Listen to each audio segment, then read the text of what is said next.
LIC यानी life insurance corporation of India, ये company देश की सबसे बड़ी कंपनी बनने जा रही है। माना जा रहा है कि LIC लिस्ट होने के बाद मार्केट कैपिटल के मामले में रिलायंस इंडस्ट्री जैसे दिग्गज कंपनी को भी पीछे छोड़ सकती है। अपने बजट भाषण में निर्मला सीतारमण ने LIC का IPO लाने की बात कही थी। सूत्रों के मुताबिक अगले कारोबारी साल की दूसरी छमाही के बाद LIC का IPO आ सकता है। सरकार की इस पहल से निवेशकों पर कोई असर नहीं पड़ेगा, यानी जिसने भी LIC की पॉलिसी ले रखी है उन्हें किसी तरह से घबराने की जरूरत नहीं है। यही नहीं, LIC के IPO में निवेश करना भी एक बेहतर और सुरक्षित विकल्प होगा। भारतीय जीवन बीमा निगम यानी LIC देश की सबसे बड़ी बीमा कंपनी है। 1956 में बनी LIC की कुल संपत्ति इस वक्त करीब 36 लाख करोड़ रुपए की है। LIC अभी तक पूरी तरह से सरकारी कंपनी है और सरकार की 100% हिस्सेदारी है। अब 100% हिस्सेदारी में सरकार एक हिस्सा बेचने के लिए शेयर मार्केट में IPO लाएगी। इस IPO के जरिए मोदी सरकार का 72,000 करोड़ रुपए जुटाने का प्लान है। इससे सरकार अपने विनिवेश के लक्ष्य और वित्तीय घाटे को कम करने के लक्ष्य को पूरा कर सकेगी। Listing of companies on companies stock exchanges brings discipline, and it disciplines the company and provides access to financial markets and unlocks its value. It also gives opportunity for retail investors to participate in the wealth so created.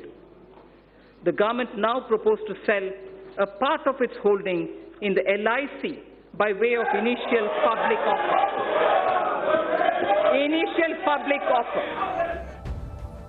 LIC का IPO दशक का सबसे बड़ा IPO हो सकता है। ये भारतीय बाजारों के सऊदी अरामको को लिस्टिंग करने जैसा होगा।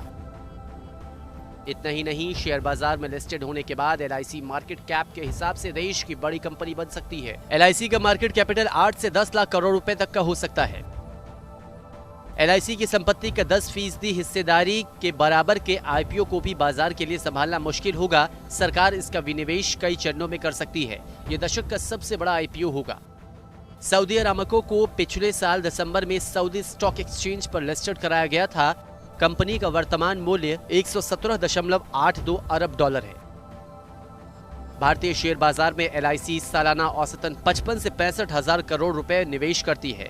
वित्त वर्ष 2018-19 में LIC ने बाजार में 68,621 लाख करोड़ रुपए का निवेश किया था। LIC ने शेयरों में निवेश से 23,621 करोड़ रुपए का मुनाफा कमाया। वित्त वर्ष 2018-19 में LIC की कुल निवेश 28,74,000 करोड़ रुपए थी। इसके साथ ही LIC की कुल संपत्ति बढ़कर 31,11,000 करोड़ रुपए पहुंच गई थी। इस अवधि में प्रीमियम से आयकर बढ़कर 3,37,000 करोड़ रुपए जा पहुंचा। LIC की कुल कमाई 5,60,000 करोड़ रुपए के करीब रही। तमाम बाजार के जानकार मानते हैं कि अगर LIC का IPO आता है तो यह मार्केट कैप के हिसाब से भारत की सबसे बड़ी कंपनी बन सकती है। मौजूदा समय में मार्केट कैप के हिसाब से रिलायंस इंडस्ट्री सबसे बड़ी कंपनी है।